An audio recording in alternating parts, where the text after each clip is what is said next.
Alors, bonjour tout le monde, bienvenue à Babylone Tombe. Alors, une autre nouvelle concernant ces pédophiles catholiques, là.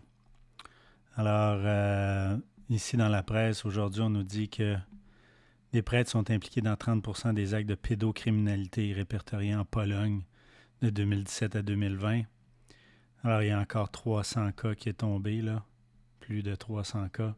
On parle ici de 345. Il y a des accusations portées.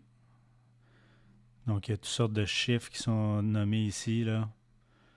Il y a énormément de criminels qui ne sont pas enfermés dans l'Église catholique. Il y a d'autres nouvelles ici, là, en anglais, Euronews, qui nous dirait essentiellement la même chose.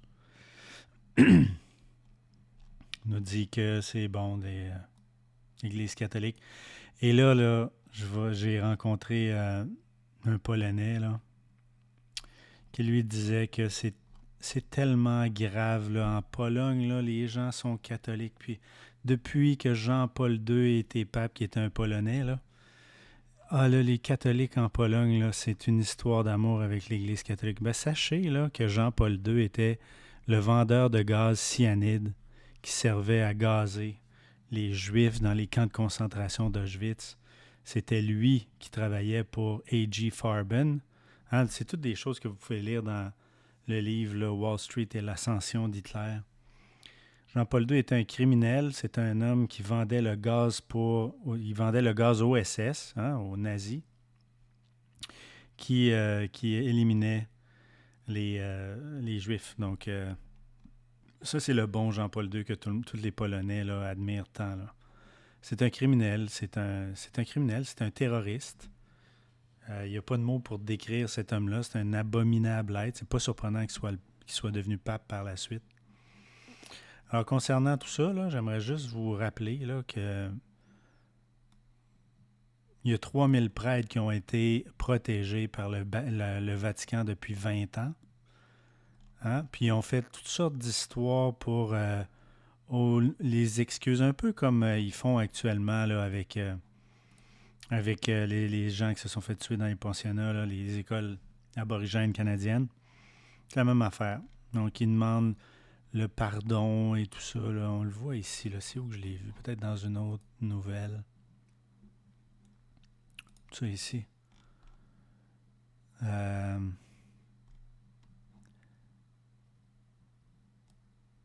OK. Significatif. C'est un crime qui près d'une façon énorme. C'est un crime catholique. C'est pas un crime protestant. Là. Euh,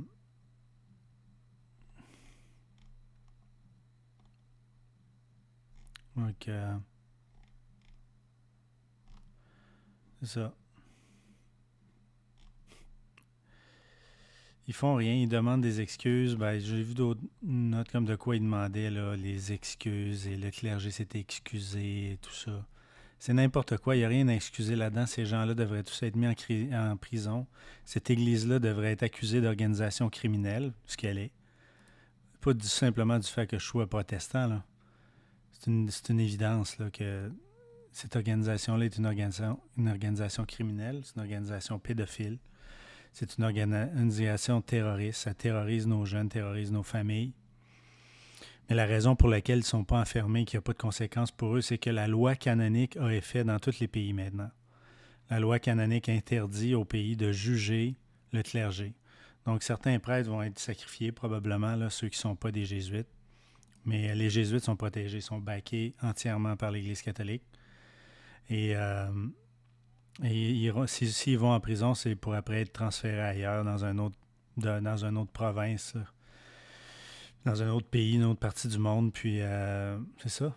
Puis, il n'y a pas de conséquences. Ils sortent de prison, ils vont encore, sous le voile de leur fausse piété, agresser d'autres enfants. Donc, ça dure depuis des années. Vous pouvez voir ici, là, au Canada. Mais il parle ici des années 80. Là. C'était bien avant ça. Les années 60. Regarde ici, il parle des années 50. Des années 60, il y a eu les orphelins du Duplessis au Québec. C'est des milliers d'enfants qui ont été enculés par des prêtres. Donc, les enfants, c'est leur proie principale. C'est des pédophiles. C'est des pédophiles. Ces gens-là, regardez les cas par-dessus cas. Regardez les références.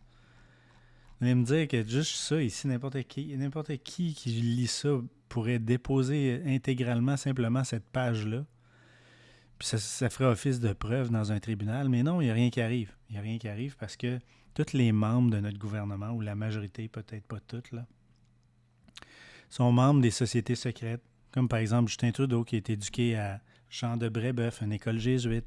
Et les jésuites aujourd'hui, dans le livre de Nicolas de Bonneville, hein, le titre c'est... quoi le titre? C'est...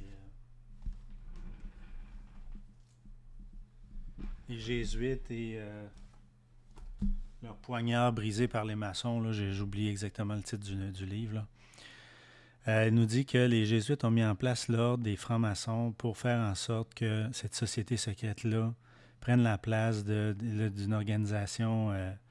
Ils veulent remplacer l'organisation religieuse par une organisation laïque dans laquelle c'est une organisation, rien d'autre qu'une organisation frontispice pour ne pas se faire prendre. Ces gens-là sont sous le contrôle du pape noir. Je ferai une vidéo là-dessus. Là, c'est un livre extraordinairement intéressant. Alors, c'est la raison pour laquelle il n'y a pas d'accusation, rien qui est fait. C'est que la classe politique, probablement une bonne partie de la classe politique mondiale fait partie de ces sociétés secrètes-là. Dans son livre, dans le livre John Quincy Adams, Quarrel with the Freemasons, qui est un recueil de lettres que le président Quincy Adams a fait dans les années 30, 1830, il dit que la majorité des législatures sont infiltrées par la franc-maçonnerie. Ça fait quasiment 200 ans. Alors combien plus aujourd'hui? Alors, c'est totalement... Il faut juste comprendre ce qui se passe. Ce qui se passe, c'est que les gens en haut de la pyramide font partie de ces sociétés secrètes-là. C'est des vassals du pape. Ils sont des esclaves du pape, donc ils font rien. Mais les accusations de pédophilie et d'agression sexuelle continuent. Les prêtres impliqués dans 30% des cas récents de pédocriminalité. Plus de 300 cas. Ça va continuer. Babylone est mis à jour présentement. Dieu nous fait savoir que les jugements sont à la porte. Il faut se réformer et être prêt pour affronter le jugement de Dieu. That's it. Donc, ces gens-là, ces criminels-là, ces pédophiles, ces gens-là représentent Babylone, la grande prostituée. Il faut sortir de l'Église catholique. C'est une organisation criminelle terroriste, pédophile. Là-dessus, Dieu vous bénisse. À bientôt.